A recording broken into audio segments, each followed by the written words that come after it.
श्रीपति कंठ लगा हुआ, ये भी आप लोगों ने पढ़ा और सुना है। श्री का तात्पर्य है लक्ष्मी।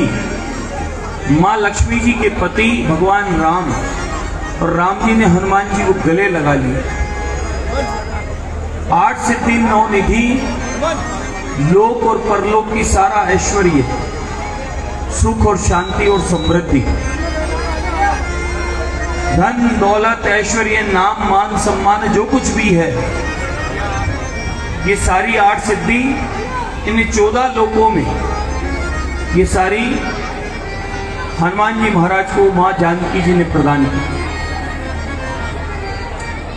और देवता चेतना धरई, हनुमत से ही सर्व सुख करई।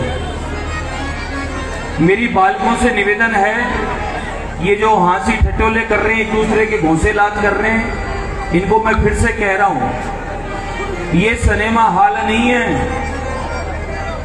ये हनुमान जी महाराज का अनुष्ठान है। मैं आपको महत्वपूर्ण बात बता रहा हूं, जो हनुमान चालीसा में रहस्य छुपा है, जो आप रोज करते हो, रट गई है आपको, उसी हनुमान चालीसा में जो रहस्य है वो आपको बता रहा हूं, ताकि आप जब कल से हनुमान चालीसा करेंगे तो ये सभी बातें आपको स्मरण में रहेगी, आपका भाव हनुमान चालीसा में और जुड़ेगा और उससे आपकी भक्ति प्रबल होगी, शक्ति प्रबल होगी। और हनुमान जी महाराज के चरणों में जब ध्यान होगा तो सारे कामनाओं की पूर्ति भी होगी। और देवता चितन धरई, हनुमत से ही सर्व सुख करई। मुझे लगता है कार्यकर्ता लोग भी उछल कूद बंद कर दे तो ठीक है, ये आयोजन चलेगा। जब तक आप यही भागते रहोगे उधर इधर उधर तो ये पाठ नहीं हो पाएगा। बैठ जाओ, कोई भारी व्यवस्था नहीं है ऐसी कि गड़बड़ा जाएगी, बैठ जाओ, सब समझदार है, कर लेंगे अपने आप। महाराज, और देवता चितन धरई, हनुमत से ही सर्व सुख करई। भावार्थ है कि सारे देवताओं का गुण समूह, सारे देवताओं का शुभ आशीर्वाद हनुमान जी महाराज में स्वयं में व्याप्त है। महाबली है, 2 ही देवताओं को महादेव कहा है, एक देवादिदेव महादेव और दूसरे महावीर बजरंग बली। कि और देवताओं के पास जाने की आवश्यकता नहीं है, जगह जगह भटकने की भी जरूरत नहीं है कि आज ये देवता कल वो देवता ना, सिर्फ एक ही मजबूत देवता के चरण पकड़ लो और उसी से सारे काम सिद्ध हो जाते। और देवता चितन धरई, हनुमत से ही सर्व सुख करे। महाराज, ये महापाठ है, 40 चौपाइयां, एक एक सीढ़ी ऊपर की ओर चढ़ाती है, भक्ति को भी प्रबल करती है, आपकी आस्था विश्वास को भी बढ़ाती है। और हनुमान जी महाराज इस कलयुग के मोटे देवता हैं। चारों जुग प्रताप तुम्हारा है, परिसिद्धि जगत जिया। चौथा युग चल रहा है ये हनुमान जी महाराज का, गणेश जी का 12वां युग चल रहा है। और हनुमान जी 10 दिशाओं के मालिक हैं। गिनने में 4 दिशा आप लोग हम जानते हैं, लेकिन दिशाएं 10 हैं। इससे 10 गोलाकार, अंडाकार शिव जी के स्वरूप की ये दिशा है। इस ब्रह्मांड का स्वरूप जो है वो शिव का ही स्वरूप है। जिस शिवलिंग की हम जल चढ़ाते हैं वही स्वरूप इस पूरे ब्रह्मांड का है। तो महाराज, भगवान देवादिदेव महादेव के स्वरूप हैं हनुमान जी महाराज, और इनको ये चौथे युग का आशीर्वाद है। इस युग के मालिक हैं ये।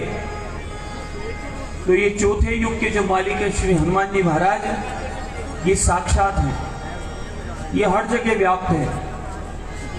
आप लोग पुराने समय में स्मरण करो, हमारे यहाँ कोई भी जात जुगला ढोग होती थी तो हनुमान जी महाराज का ही प्रथम था। अब नए नए जमाने हिसाब से अलग अलग को जो मानने लगे हैं, बाकी पुराने जमाने में सबके कुल देवता हनुमान जी थे। महाराज हनुमान जी इतने मोटे देवता हैं कि भगवान कृष्ण अर्जुन के गुरु, रथ में सारथी, उसके बाद अर्जुन जी को विश्वास कि अब हम युद्ध पर विजय पालेंगे, पूरा जगत सामने शत्रु है और भगवान कृष्ण अर्जुन अकेले हैं। अर्जुन का विश्वास है कि प्रभु आपका आशीर्वाद अब विजय प्राप्त कर लेंगे, लेकिन भगवान कृष्ण उसी रथ में विराजमान अर्जुन जी को गीता उपदेश देकर उनका बल बुद्धि तो बढ़ाया, संपूर्ण जगत के लिए गीता का उपदेश ज्ञान भी दिया, उनके सारे भी भीतर के सब सवालों का उत्तर भी उससे निकल गया, लेकिन फिर भी युद्ध पे विजय प्राप्त करने के लिए जो बाबा बजरंगबली को स्मरण करवाया वो आप सबको भी याद होगा। बोले अर्जुन तुम युद्ध पे विजय प्राप्त करना चाहते हो तो बल बुद्धि के स्वामी श्री हनुमान जी महाराज को पहले आवाहन करो।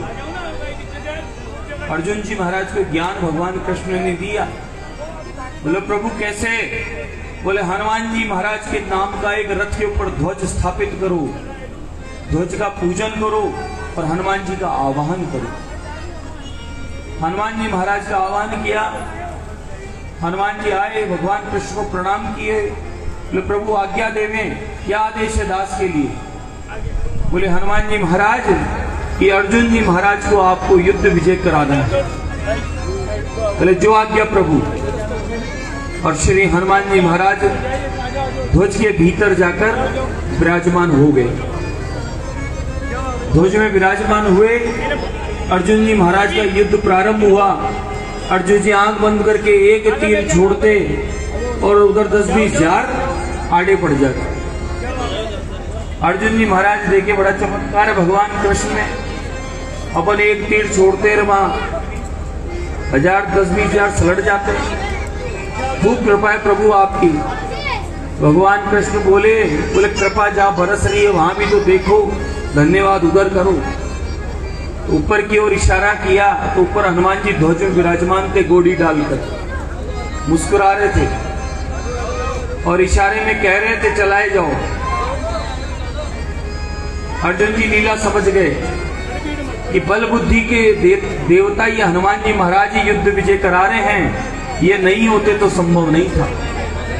महाराज बड़े बड़े देवताओं को विजय करवाया श्री हनुमान जी महाराज ने। आज किसी भी धार्मिक अनुष्ठान, कथा, सत्संग, यज्ञ, गृह प्रवेश, कुछ भी हम काम करते हैं तो हम लोग ध्वज पहले आगे लेके चलते हैं कि नहीं चलते? चलते हैं ना। हनुमान जी का एक अवतार है ध्वज अवतार। देवता का कोई का भी मंदिर हो, लेकिन ध्वज शिखर पे जो विराजमान है वो हनुमान जी होते हैं। और कई बार ये भी संतों के मुख से सुने होंगे कि मंदिर के पट भी बंद हो तो ध्वज के कलश के दर्शन कर लो, वही प्रणाम कर लो तो मान्य है। हनुमान जी महाराज इतने मोटे देवता हैं कि हनुमान जी के ध्वज के बिना कोई भी काम संभव नहीं है। महाराज युद्ध सफल हो गया, विजय हो गई। विजय होने के बाद भगवान कृष्ण अर्जुन को बोले कि अर्जुन तुम उतरो। बोले प्रभु ऐसा नहीं हो सकता, पहले आप उतरो, आप बड़े हो, आप उतरो। बोले नहीं, आज मैं सारथी हूं और तुम यहां रथ में मालिक स्वरूप भी विराजमान हो, भैया आप तो उतरो पहले। भगवान ने जिद की तो अर्जुन जी महाराज खट उतर गए। फिर भगवान कृष्ण भी उतर गए और भगवान कृष्ण के उतरते हनुमान जी ध्वज में से ध्वज लेकर उड़ गए। और हनुमान जी जैसे ही ध्वज लेकर उड़े, फिर क्या हुआ? रथ धू धू करके जलने लग गया। रथ में ब्लास्ट हुआ और रथ जल गया। अर्जुन जी महाराज घबरा गए, प्रभु ये क्या हुआ? बोले ये तो कई दिन पहले ही हो गया था। पहले ही हो गया था भाई ये तो। बोले कैसे? बोले तुम्हें पता है किसका बाण लगा हुआ था रथ में? उनका बाण लग जावे फिर कोई बच जावे, ऐसे थोड़े ना उन्हें भीष्म पितामह कहते हैं। अरे ये हनुमान जी महाराज विराजमान थे, इसलिए हम सुरक्षित थे, इसलिए हम युद्ध पे विजय प्राप्त कर गए। बोले हनुमान जी महाराज की। इसलिए हम सनातनी सभी अपने घरों पे ध्वज लगाते हैं। ध्वज फट जाए तो उसे विधिवत उतार के मट्टी में खड्डे में गाड़ दे, पाँव में नहीं आए। आजकल एक बहुत बड़ा दुख है, गली चौराहे पर पीपल के वृक्ष के नीचे, बड़ के नीचे हम लोग भगवान की फोटो, चित्र, घर की पूजा का सामान, कोई माता पिता की फोटो, कोई गुरुजी की फोटो, इस प्रकार के लोग बाग रख दिया करते हैं। आप सोचो कितना दोष लगता है। साल 2 साल 5 साल 6 साल 6 महीने आप पूजा करो घर में, और फिर छोटी मोटी बात हो और आप जाके उनको डालो, तो ये तो वही स्थिति हुई जो अपने माँ बाप को फेंकावे, अपने देवताओं को पूजे। पहले तो ऐसी इतने सारे देवी देवता खरीद के लाओ ही क्यों जिनको संभाल न सको, और ले आओ तो फिर उनको कोई खंडित हो जावे तो उनको विधिवत, अपने यहाँ तो कोई जल स्रोत है नहीं, तालाब इत्यादि है नहीं, तो क्या करें, कोई सुरक्षित जगह जावे, खड्डा करके उसमें गाड़ दें। बाकी इस तरह से चौराहे पर रखना उचित नहीं है। जगह जगह पे जो चौराहे पे आप लोग रख के आते हो, ये दोष के भागी हो, पाप के भागी हो आप सब। कड़वे शब्दों में कहता हूँ, बहुत आत्मा दुख पाती है। जिस मार्ग से चौराहे से निकलो वहां देवी देवताओं का ढेर लगा रहता है, आत्मा दुख पाती है कि इनको हम पूजते हैं, माथे पे रखते हैं, यही हम सब कुछ देने वाले हैं, ये बेचारे चौराहे पर बैठे। गलत बात। उनको आप विधिवत आदर पूर्वक कहीं विसर्जन करके आओ। इस प्रकार से चौराहे पर नालियों में रख के मत आओ, बहुत दोष लगता है। लोग कहते हैं पितरों का दोष क्या है, देवताओं का दोष क्या है, कुल देवता का दोष क्या है। यही तो दोष है जो तुम खुद ही करके आ रहे। महाराज, प्रत्येक सनातनी को अपने घर पे भगवान ध्वज अवश्य लगाना चाहिए। ध्वज लेके आओ 2, और अपनी कोई भी कामना करो, कैसी भी कामना हो। कलयुग के मोटे देवता हनुमान जी सारी कामनाओं की पूर्ति का आशीर्वाद है। धन दौलत ऐश्वर्य सुख शांति समृद्धि सब ये देते हैं। तो हनुमान जी को एक ध्वज मंदिर में अर्पित करके आओ, और एक ध्वज हनुमान जी के चढ़ा के ला के घर में लगाओ, तो आपकी पहचान भी रहेगी कि ये सनातनी का घर है। और हनुमान जी महाराज ध्वज में विराजमान रहेंगे तो उस घर में, उस घर का वर्चस्व बढ़ेगा, उस घर में सुख शांति और समृद्धि रहेगी। आप लोगों को ये चर्चाओं से जोड़ने के पीछे एक ही उद्देश्य है मेरा, कि आप जो पाठ कर रहे हो, जिस देवता की आराधना कर रहे हो, उससे संबंधित जानकारी आपको होनी चाहिए। और हनुमान जी का सबसे प्रिय प्रसाद क्या है? गुड़ चना, जो बुद्धिवर्धक है, औषधि का काम करता है। गुड़ खून का शोधन करता है, और खून नहीं बनता हो तो बना देता है। हनुमान जी महाराज महावीर है, बलवान है। उनका सबसे प्रिय प्रसाद है गुड़ चना और तुलसी पत्र। आपके पास कोई आवश्यकता नहीं 56 भोग की। आप प्रतिदिन या मंगल शनि अपने घर में ही हनुमान जी महाराज को गुड़ चना और तुलसी पत्र चढ़ाओ, और वह प्रसाद आप सब लोग खाओ। आपकी बल बुद्धि भी बढ़ेगी, हनुमान जी महाराज जैसा ज्ञान और बल आप में आएगा। और विशेषकर बच्चों को तो अवश्य खिलाओ। पिज्जा बर्गर से, चाउमीन से नहीं आएगा, उससे बीमारी आएगी, पेट की बीमारी आएगी, उम्र कम हो जाएगी, डॉक्टर का खर्चा बढ़ जाएगा। आप टीवी चैनल्स पे, सोशल मीडिया पे देख लो, मैं मिथ्या नहीं कह रहा। विदेशों का खाना विदेशों में बंद कर दिया गया है, क्योंकि उन्होंने इसलिए बंद कर दिया कि पिज्जा बर्गर ब्रेड इत्यादि जो भी सामग्री फास्ट फूड के रूप में है, इसको जंक फूड भी कहते हैं, और इससे पेट की बहुत बीमारियां होती है, घाव हो जाते हैं, आंतों में सूजन हो जाती है, और डॉक्टरों का खर्चा बढ़ जाता है और उम्र घट जाती है, पढ़ाई में मन नहीं लगता। जिसका पेट खराब है उसका मन चित खराब है। इसलिए पेट खराब नहीं हो तो उसके लिए शुद्ध खाओ, और हनुमान जी का सबसे अच्छा प्रसाद तुलसी दल और गुड़ चने का प्रसाद पाओ। महाराज, हनुमान चालीसा बहुत बड़ा पाठ है, ये महापाठ है, ये छोटी मोटी पुस्तक नहीं है। वेद पुराण उपनिषद जितनी भी ग्रंथ हैं, उन सबका बीज जो है उन सबका रहस्य जो है, उन सबका आशीर्वाद जो है, वो हनुमान चालीसा में गोस्वामी श्री तुलसीदास जी महाराज ने लिख दिया।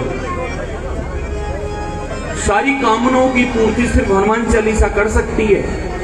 ये छोटी मोटा पाठ नहीं, हनुमान चालीसा बहुत बड़ा महापाठ है। और ये महावीर का पाठ है जिनका ये युग चल रहा है, और उनको यही डिपार्टमेंट दिया है।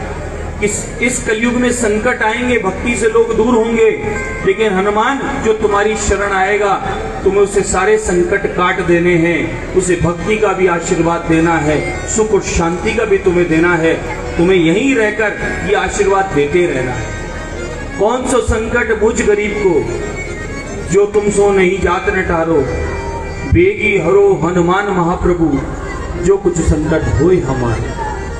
महाराज, आप हम बड़भागी हैं जो इस भारत भूमि में हमारा जन्म हुआ है, जहां देवता प्रकट हुए, अवतार लिए हैं, उस धरती पे हमारा आगमन हुआ है। और उससे भी ज्यादा हम बड़भागी हैं कि हम हिंदू हैं और वैष्णव हैं, जहां नित्य प्रतिदिन उपासना है, व्रत है, त्योहार है, उत्सव है, आनंद है, उमंग है। हम लोग बहुत बड़भागी हैं। हमारे पास 33 कोटि देवताओं के देवता महावीर हनुमान जी महाराज हैं, जहां कोई काम असंभव नहीं है। किसी काम को लेके चले जाओ। एक भक्तमाल में कथा आती है दक्षिण की,